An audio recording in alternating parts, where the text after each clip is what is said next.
So Tom was made honorary colonel of the college I'm lucky enough to command at the moment, and that was in recognition of making it 100 years old, but also his enormous contribution to fundraising for the NHS. And I think the army felt it was a really fitting honour to give him that title of honorary colonel of the college. We were really lucky that he visited us a couple of times. He came first of all to see what his college was all about and to see how basic training has changed since when he went through.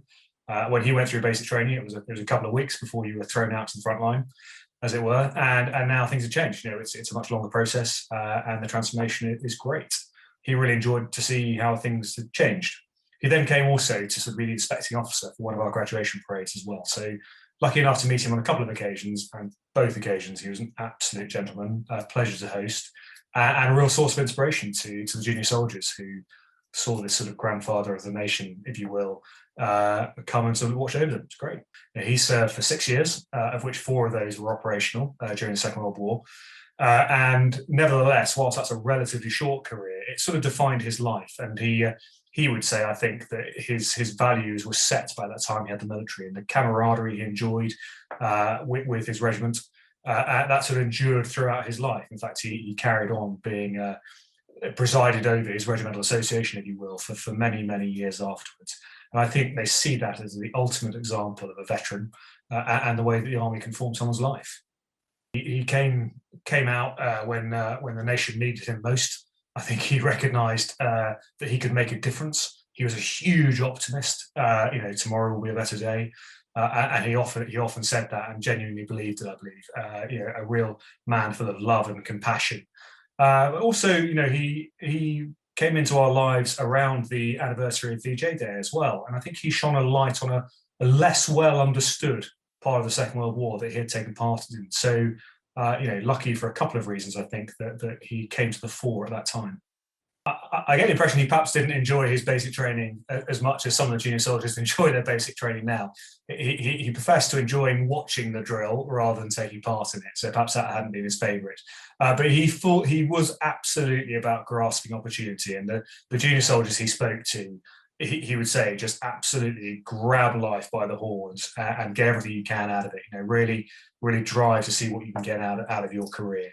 It clearly shaped him, and he was keen for others to be shaped the same way. I mean, whilst his life was extraordinary anyway, we mustn't forget that. He was surrounded by a loving family, and if I may say so, my condolences to Hannah and her family at this time. We got to meet them a couple of times as well, and they were very much part of Team Captain Tom and were with him throughout.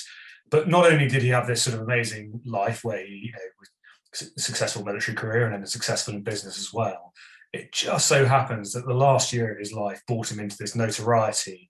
And what a phenomenal, and it's very sad, of course, but what a phenomenal way to see out your last year. Obviously, honorary colonel may have been the peak. I would say that, but you're absolutely right. Number 1 signal, a couple of Guinness records, I believe. A member of the sort of honorary England football team. There's all these things bestowed on him, and that's just simply a reflection of the nation's affection for him. The fact that we really sort of got on his coattails, or the optimism when we needed it most. A phenomenally inspirational character. I don't think his memory will fade quickly. I think he made such an impact. Whilst of course the pandemic will be remembered for decades, if not more, in the nation's psyche, he will be synonymous with that, but for the right reasons.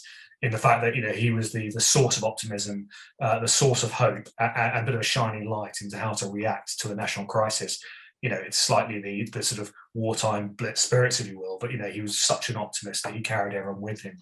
From a college perspective, when he came to visit, he asked if he could donate a trophy to the college, and asked me when we spoke, to set a target for that trophy. What should it be about? Was it going to be best shot, or was it going to be best at physical training, or whatever it was? And we decided that actually in his legacy we would make it about the best charitable endeavour. So open to anyone in the college who not necessarily raises the most money, but does the most to raise money or awareness for a charity. And we felt that was the best way of marking his legacy at the college.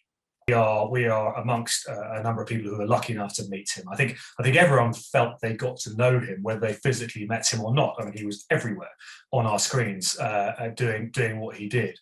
But for those of us who sort of really got to have a couple of really good meetings with him and show him around the college, I think today, whilst tinged with sadness, I think we were just able to reflect on what is such a phenomenal year in someone's life, and the fact that he was able to shine some of that light on the college.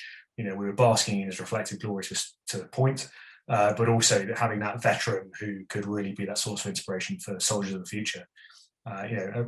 Just an amazing man to know, really. The overriding memory of meeting Captain Sir Tom, he's one of those people who had the skill of making you feel like you were the centre of the world, that you were special, and that you mattered for that moment in time. You know, he could really capture the mood of a unit like the college. I just think the warmth, the love, the optimism marked out a really special gentleman.